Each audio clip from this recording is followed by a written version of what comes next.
Third সেমিস্টারে পড়াশোনা করছো, তোমাদের যাদের পলিটিক্যাল সায়েন্সে জেনারেলে সাপ্লি রয়েছে, সাপ্লি ক্লিয়ার করার ভিডিও। কেন বলছি? কারণ আজকের এই ভিডিওতে পলিটিক্যাল সায়েন্সে জেনারেল সিসি বা GE3 পেপারে যে প্রশ্নগুলি আমি 10 মার্কস আর 15 মার্কসের জন্য আলোচনা করে দেবো, এই প্রশ্নগুলি তোমরা শেষ মুহূর্তের জন্য দেখে যাও।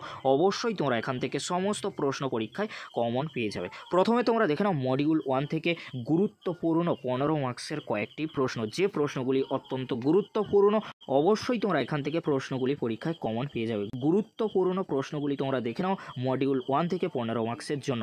ভারতীয় সংবিধানে সংরক্ষিত স্বাধীনতার অধিকারটি ব্যাখ্যা করো। ভারতের রাষ্ট্রপতির ক্ষমতা ও পদমর্যাদা আলোচনা করো। ভারতের কমিটি ব্যবস্থার ওপর একটি টিকা লেখো। তিনটি প্রশ্ন খুবই গুরুত্বপূর্ণ, এখান থেকে একটি প্রশ্ন পরীক্ষায় আসার সম্ভাবনা প্রবল থেকে প্রবলতর রয়েছে। পরবর্তী প্রশ্ন কি রয়েছে তোমরা দেখে নাও। ভারতে কেন্দ্র ও রাজ্যের মধ্যে শাসনতান্ত্রিক ক্ষমতা বন্টনের উপর একটি সংক্ষিপ্ত টিকা লেখো। ভারত কি একটি যুক্তরাষ্ট্র? উত্তরের সপক্ষে যুক্তি দাও। ভারতে সুপ্রিম কোর্টের গঠন ও কার্যাবলী আলোচনা করো। তিনটি প্রশ্ন 15 মার্কসের জন্য খুবই গুরুত্বপূর্ণ। এই প্রশ্নগুলি তোমরা মডিউল 1 থেকে 15 মার্কসের জন্য শেষ মুহূর্তের জন্য দেখে যাও। অবশ্যই তোমরা এখান থেকে প্রশ্ন পরীক্ষায় কমন পেয়ে যাবে। এবারে তোমরা দেখে নাও মডিউল 1 থেকে গুরুত্বপূর্ণ 10 মার্কসের কয়েকটি প্রশ্নগুলি তোমরা দেখে নাও। ফার্স্ট প্রশ্ন, ভারতীয় সংবিধানের প্রস্তাবনার তাৎপর্য বিশ্লেষণ করো। লোকসভার স্পিকার বা অধ্যক্ষের ভূমিকা আলোচনা করো। ভারতে কেন্দ্র ও রাজ্যের আইনগত সম্পর্কটি আলোচনা করো। ভারতীয় সংবিধানের 14 নম্বর ধারাটি আলোচনা করো।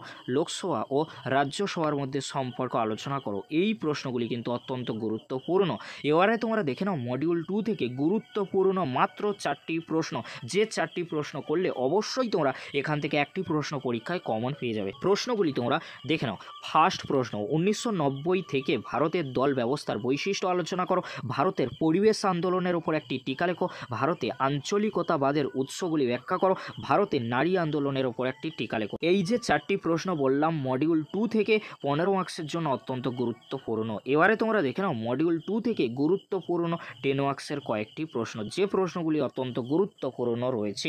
ফার্স্ট প্রশ্ন, ভারতের যে কোনো একটি রাজ্যের মুখ্যমন্ত্রীর ক্ষমতা ও পদমর্যাদা আলোচনা করো। ভারতীয় সংবিধানের 73তম ও 74তম সংশোধনের তাৎপর্য বর্ণনা করো।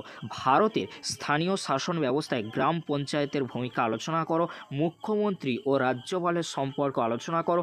নির্বাচনী সংস্কারের ওপর একটি টিকা লেখো। এই প্রশ্নগুলি তোমরা শেষ মুহূর্তের জন্য মডিউল 1 আর মডিউল 2 থেকে গুরুত্বপূর্ণ 10 মার্কস আর 15 মার্কসের জন্য এই প্রশ্নগুলি তোমরা শেষ মুহূর্তের জন্য দেখে যাও। অবশ্যই তোমরা এখান থেকে সমস্ত প্রশ্ন পরীক্ষায় কমন পেয়ে যাবে।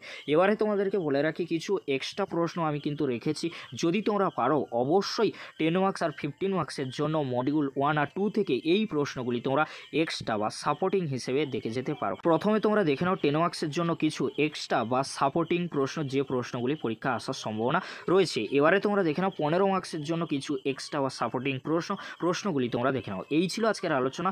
যদি ভিডিওটি হেল্পফুল হয়ে থাকে অবশ্যই ফ্রেন্ডদের কাছে বেশি বেশি করে শেয়ার করে দিও। আজকের এতটুকু, পরবর্তীতে দেখা হচ্ছে নেক্সট ভিডিওতে। ভিডিওটি দেখার জন্য তোমাদেরকে অসংখ্য ধন্যবাদ।